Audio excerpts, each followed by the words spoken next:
मुंबई के कोने कोने में एक वक्त था जब हर गली, हर नुक्कड़ पर सिर्फ एक ही बात घूमती और वह थी अंडरवर्ल्ड का खौफ। ये वो शहर था जो अपने सपनों के पीछे दौड़ता था, लेकिन उसके नीचे एक गहरी काली दुनिया चलती थी, जहां हर कदम पर खून और धमकी का खेल खेला जाता था। आज हम बात करने वाले हैं उसी मुंबई के अंडरवर्ल्ड की, एक ऐसी कहानी जो 1950 के दौर से शुरू होती है और एक दिन अचानक से खत्म सी हो जाती है।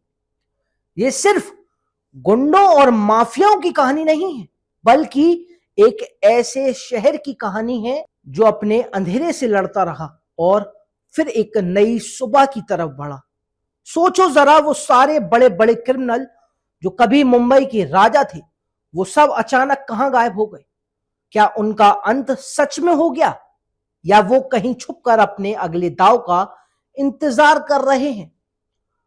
और आज इस वीडियो में हम उसी अंडरवर्ल्ड का पूरा इतिहास जानेंगे। ये कहानी शुरू होती है सन 1950 के दौर से, जब मुंबई एक ऐसा शहर था जहां हर कोई अपनी किस्मत आजमाने आता था। उस वक्त ये शहर 3 बड़े नामों से जाना जाता था: करीम लाला, हाजी मस्तान और वरदराजन। ये तीनों अपने अपने तरीके से मुंबई के अंधेरे में अपना राज बनाने आए थे। करीम लाला, जो एक पठान था, अपने तगड़े जिस्म और ढाक के साथ आया। हाजी मस्तान तमिलनाडु से मुंबई के किनारे तक पहुंचा, और वरदराजन जो साउथ से आया था। बस यहीं से तीनों ने अपना खेल शुरू किया। हाजी मस्तान ने मुंबई एयरपोर्ट पर कुली का काम छोड़कर इलीगल इंपोर्ट का धंधा शुरू किया। दूसरी तरफ वरदराजन ने टर्मिनल रेलवे स्टेशन पर कुली से शुरुआत की और फिर उसने शराब के धंधे में कदम रखा। और करीम लाला गुंडों के साथ मिलकर एक्सटॉर्शन और शराब के ठेके में घुसा। तीनों अपने अपने इलाके के मालिक बन गए, लेकिन एक बात गौर करने वाली थी। इन तीनों के बीच एक अजीब सा समझौता था। जहां दूसरे गैंगस्टर अपने इलाके के लिए लड़ते मरते थे, वहां ये तीनों आपस में तालमेल बनाकर चल रहे थे। मुंबई 3 तलवारों के नीचे थी, लेकिन फिर भी सब कुछ शांति से चल रहा था। लेकिन यह शांति ज्यादा दिन तक नहीं टिकने वाली थी। 20-25 साल तक इन्होंने मुंबई पर खूब राज किया, और जब ये तीनों अपने धंधे के साथ शहर पर कब्जा जमाए बैठे थे, तो एक नया नाम उभरने लगा था, और वो नाम था दाऊद इब्राहिम का। रत्नागिरी का एक कोंकणी मुसलमान दाऊद मुंबई के डोंगरी इलाके में अपने बड़े भाई शब्बीर के साथ छोटी मोटी चोरियां करता था।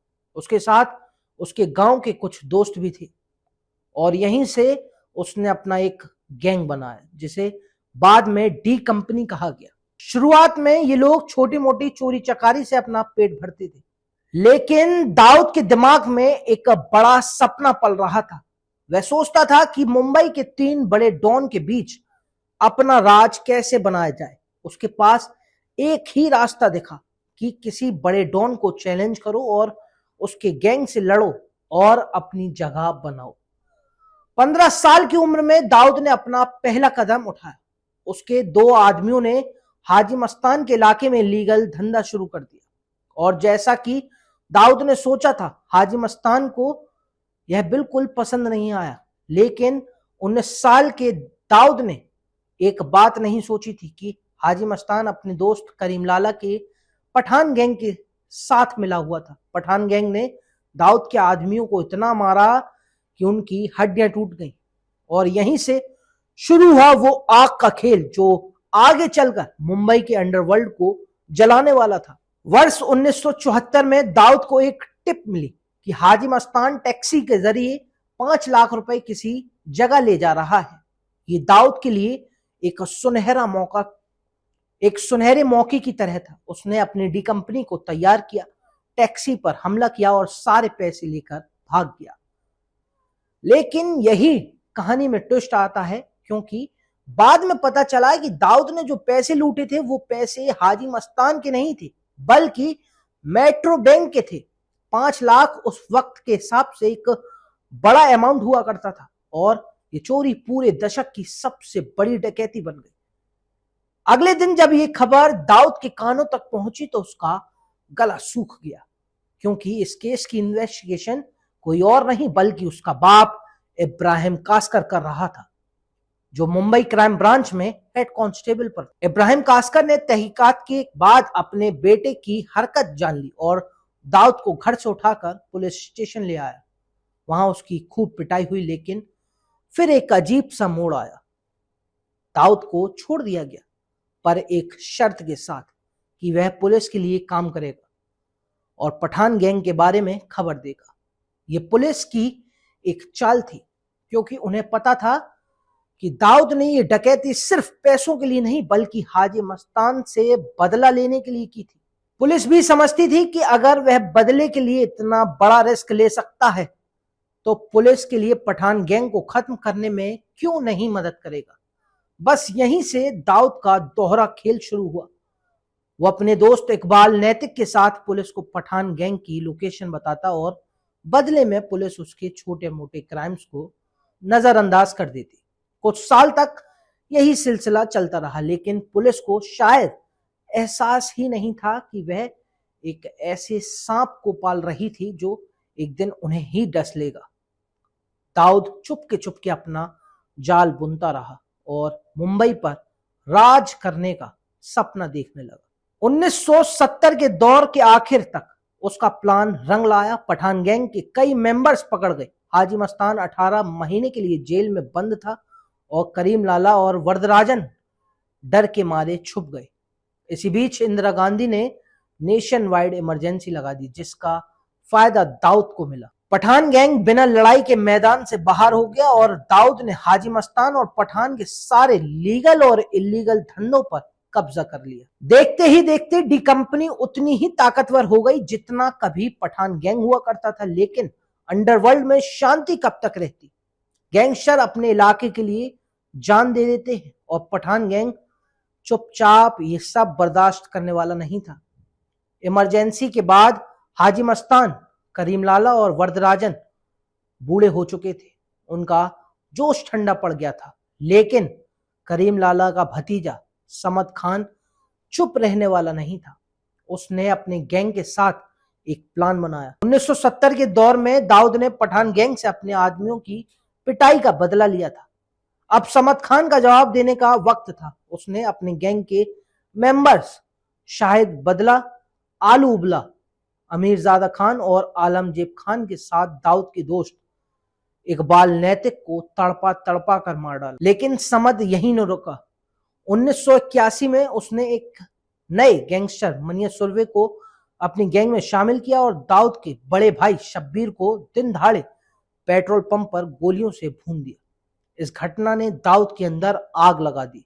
अब बात सिर्फ इलाके की नहीं, अपने खून के बदले की थी।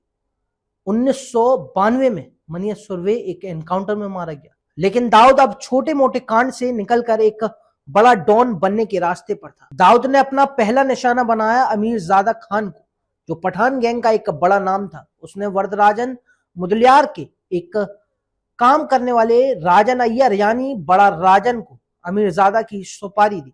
बड़ा राजन ने मुंबई सेशन कोर्ट के बीच में अमीरजादा को गोली से उड़ा दिया, लेकिन पठान गैंग ने भी जवाब में बड़ा राजन को भी 1 महीने के अंदर कोर्ट में ही मार दिया। और यह काम किया था अब्दुल कुंजू ने, जिसने बड़ा राजन की गर्लफ्रेंड भी छीन ली थी। यहां से पठान गैंग ने अपना खौफ दिखाया। उन्होंने एक तीर से 2 निशाने किए, बड़ा राजन का मर्डर और उसकी जिंदगी का प्यार छीनकर। लेकिन इस खेल में एक नया नाम उभरा, छोटा राजन का। बड़ा राजन का शागिर्द छोटा राजन अपने गुरु के खून का बदला लेने के लिए तड़प रहा था। एक दिन जब अब्दुल कुंजू क्रिकेट खेल रहा था तो छोटा राजन ने मैदान के बीच में ही उसका मर्डर कर दिया। अब छोटा राजन बड़ा राजन का लीडर बन गया। दाऊद इब्राहिम ने उसका साथ लिया। दाऊद का अगला निशाना था समद खान। उसने छोटा राजन, राम भाई नायक और बाबू रेशम के साथ मिलकर एक प्लान बनाया। एक खूबसूरत लड़की के जरिए समद खान को जाल में फंसाया गया और साल 1994 में एक होटल की लिफ्ट में उसकी हत्या कर दी गई। अब पठान गैंग के बड़े नाम एक एक करके खत्म हो रहे थे। आलमजेब और शाहिद बाटला एनकाउंटर में मारे गए और अयूब लाला मुंबई से फरार हो गया। लेकिन अब दाऊद का एक और दुश्मन बचा था और वह था करीम लाला का भाई रहीम खान। दाऊद ने सोचा भाई के खून का बदला भाई के खून से ही होना चाहिए और फिर 1997 में छोटा राजन ने रहीम खान को भी खत्म कर दिया। इसके साथ ही पठान गैंग पूरी तरह से बर्बाद हो गया।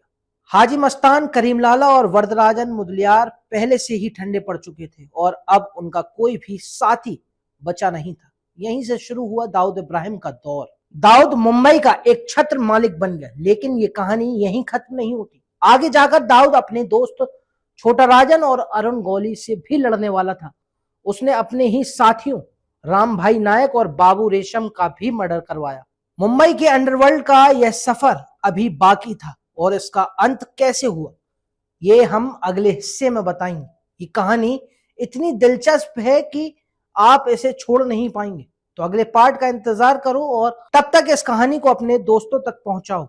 मुंबई के अंधेरे का यह सफर अभी पूरा नहीं हुआ है और आगे के ट्विस्ट आपके दिमाग को हिला देंगे।